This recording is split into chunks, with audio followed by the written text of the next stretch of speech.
सतपाल मलिक जी ने कहा है और ये नूह की जो घटना हुई है और फिर ये ज्ञानव्यापी में जो एक मुख्यमंत्री का बयान आ रहा है, ये सारी की सारी उसी तरफ इशारा कर रही है कि जो मलिक साहब कह रहे हैं वो उनकी जो बातें आप सुनो।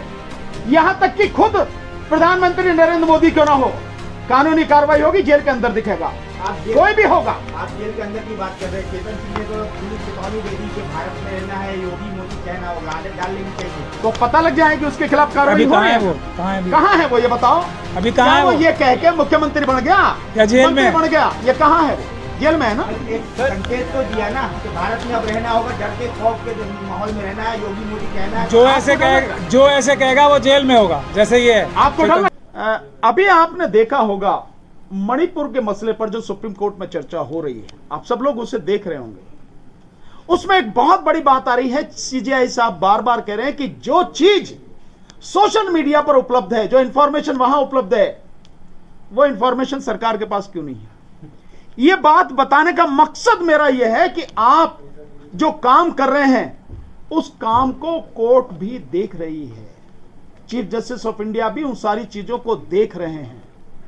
ये चीज आपको बहुत ध्यान में रखनी है और इसीलिए मैं मानता हूं कि आपकी जिम्मेदारी थोड़ी बड़ी हो जाती है, ज्यादा हो जाती है कि बात जो भी है, सच जो भी है, आप पूरी ईमानदारी से दिखाते रहे हैं, उसको और ईमानदारी के साथ में दिखाएं, आगे बढ़ाएं।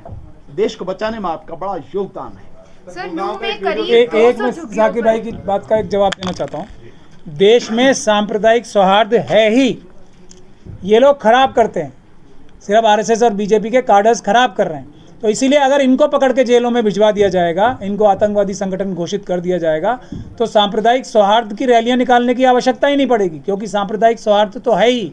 ये खराब कर रहे हैं जान के। भारत के संविधान को बाबा साहब ने लिखा था तो उसमें प्रियम्बल में ही फ्रेटर्निटी लिखा था ना, फ्रेटर्निटी वो इसीलिए लिखा था, वो है। अम्बेडकरवादी तो 90% है ना देश में, उसको खराब करने का जो काम किया जा रहा है उसको रोकना जरूरी है। सर, एक आखिरी सवाल, नूह में जो 200 झुग्गियां पे बुलडोजर चढ़ा गया, उसे आप किस तरह देखते हैं? निश्चित रूप से ये गलत है, इसमें देखने वाली क्या बात है, निश्चित रूप से गलत है और सरकार की ये तानाशाही है और इसी से सरकार का एक पक्षीय रवैया नजर आता है। और अभी थोड़ी देर पहले एक साथी पूछ रहे थे, जो कह रहे थे कि जो भी पकड़े जा रहे हैं वो मुस्लिम समाज के लोग पकड़े जा रहे हैं, अभी तक भी बजरंग दल या विश्व हिंदू परिषद या आरएसएस के लोगों पे नहीं। तो निश्चित रूप से क्योंकि सरकार उनकी है, केंद्र में भी और राज्य में भी, और वही लोग इस सबको कराने वाले हैं।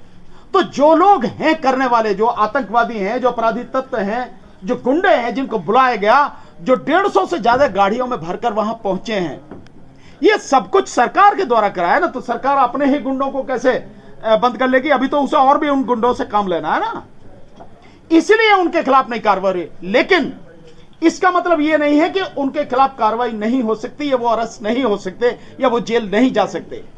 महमूद भाई ने जो अभी बताया वो यही बात बताई कि हम लोग कानून पर, आपको भी भरोसा होना चाहिए, लोगों को भी भरोसा होना चाहिए। हमें कानून और संविधान पर भरोसा है, हमें मालूम है कानून और संविधान की ताकत। हम इसीलिए कह रहे हैं कि लोग अगर कहेंगे, लोग अगर बुलाएंगे, तो हम तरीके से वो सारी चीजें करेंगे। पुलिस भी गुंडागर्दी करने से रुकेगी, पुलिस भी अपराधियों को गिरफ्तार करेगी, एफआईआर लिखेगी, नहीं लिखेगी तो हमारे पास बहुत तरीके हैं। लेकिन हम लोग कानून के मानने वाले, लीगल तरीके से काम करने वाले लोग हैं, इसीलिए हम जो काम करेंगे वो लीगल तरीके से करेंगे। एक चीज आपको जरूर जाननी चाहिए कि कानून के फंदे में अगर कार्रवाई लीगल तरीके से हो रही प्रॉपर, उस फंदे में अगर कोई व्यक्ति एक बार फंस गया तरीके से, फिर निकलता नहीं है। हो सकता है उसमें समय लग जाए, लेकिन जब उस पर फैसला आता है तो बहुत सारी चीजों को तबाह करके जाता है। सर, अभी जो 4 आरोपियों को जिन्होंने मस्जिद में घुस करके इमाम की हत्या करी, पुलिस ने उनको पकड़ा, लेकिन उनके कार्यवाही करने के विरोध में जो है थाने पर जाकर के लोग प्रदर्शन कर रहे हैं। नहीं, वो तो करेंगे भाई, अपने जो उनके गुंडे हैं, जो उनके साथी हैं, जो उनके मतलब इस पूरी घटना को अंजाम देने में जो शामिल रहे हैं, उनको बचाने के लिए तो वो काम करेंगे ही ना। और फिर भी पकड़ भी लिया है तो भी उनके खिलाफ कोई कड़ी कार्रवाई होगी, इसकी उम्मीद आपको या किसी को रखनी नहीं चाहिए। लेकिन होगी। ये मैं कहना चाहता हूं इसमें कि ये पुलिस के पास एक मौका है कि उनके बाकी साथी तलाश करने की जरूरत नहीं पड़ेगी। जो प्रदर्शन कर रहे हैं वो धारा 120B में उनको अरेस्ट किया जाना चाहिए कि वो जिन्होंने हत्या की है उनको जेल तोड़ के एक तरह से यही हो रहा है ना कि जेल ज़बरदस्ती पुलिस के ऊपर दबाव बना के छुड़ाना चाह रहे हैं, तो वो उनके साथी हैं, वो तो उनके जो एक्यूज दूसरे को एक्यूज हैं वो उनको प्राप्त हो रहे हैं। पुलिस को चाहिए कि उन लोगों को अरेस्ट करे सब। हो यहां तक कि खुद प्रधानमंत्री नरेंद्र मोदी क्यों ना हो, कानूनी कार्रवाई होगी, जेल के अंदर दिखेगा, आप कोई भी होगा। आप जेल के अंदर की बात कर रहे हैं। चेतन सिंह ने तो खुली चेतावनी दे दी कि भारत में रहना है, योगी मोदी कहना होगा, आदत डाल लेनी चाहिए। तो पता लग जाए कि उसके खिलाफ कार्रवाई हो रही है। वो कहाँ है अभी? कहाँ है वो, ये बताओ। अभी कहाँ है वो? ये कह के मुख्यमंत्री बन गया या जेल मंत्री में बन गया? ये कहाँ है वो? जेल में है ना। एक संकेत तो दिया ना कि भारत में अब रहना होगा, डर के खौफ के माहौल में रहना है, योगी मोदी कहना है। जो ऐसे कहेगा वो जेल में होगा, जैसे ये है। आपको डर लग रहा है सर? आपको डर लग रहा है? हमें क्यों लगेगा, मैं बता रहा हूँ। देखिए, इस तरह की मानसिकता के लोग हैं, ऐसा माहौल उन्होंने बनाया है, ये हम सबको फेस करना पड़ेगा। लेकिन इसका भी इलाज है, और इलाज है संविधान, और इलाज है कानून। आप कानून पर विश्वास रखिए, आप संविधान पर विश्वास रखिए, उसके हिसाब से कार्रवाई कीजिए।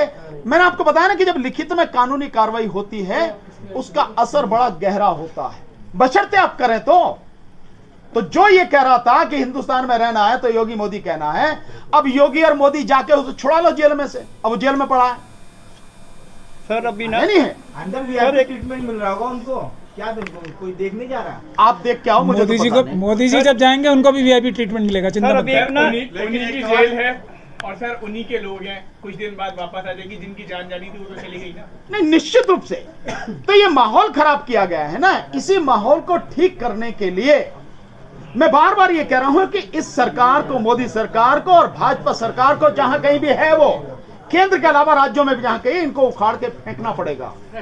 जब तक इन्हें उखाड़ के नहीं फेंका जाएगा तब तक बाकी और चीजें होंगी नहीं।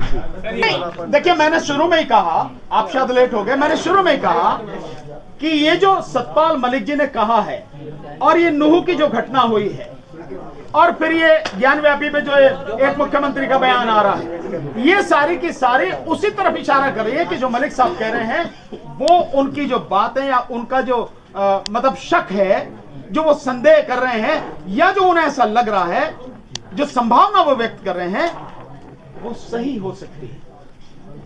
तो जो कह रहे हैं कुछ भी हो सकता है, इसमें तो कोई शक वाली बात नहीं। हम तो लगातार बहुत पहले से करें कि चुनाव जीतने के लिए मोदी किसी भी हद तक जा सकता है, किसी भी हद तक कुछ भी कर सकता है। आप सबको भूलना नहीं चाहिए, पुलवामा किसका कराया हुआ सबके सामने अब तो आ रहा है। हालांकि हमने तो एक हफ्ते बाद ही कह दिया था, दिल्ली में, साउथ दिल्ली में मीटिंग हुई थी, कह दिया कि सब कुछ बीजेपी का कराया हुआ है। बाबरी मस्जिद के बाद ज्ञानवापी का नंबर, कुछ भी हो सकता है भाई, ज्ञानव्यापी भी, और आगे भी कुछ भी हो सकता है, लेकिन हम लोगों को लड़ना है। सर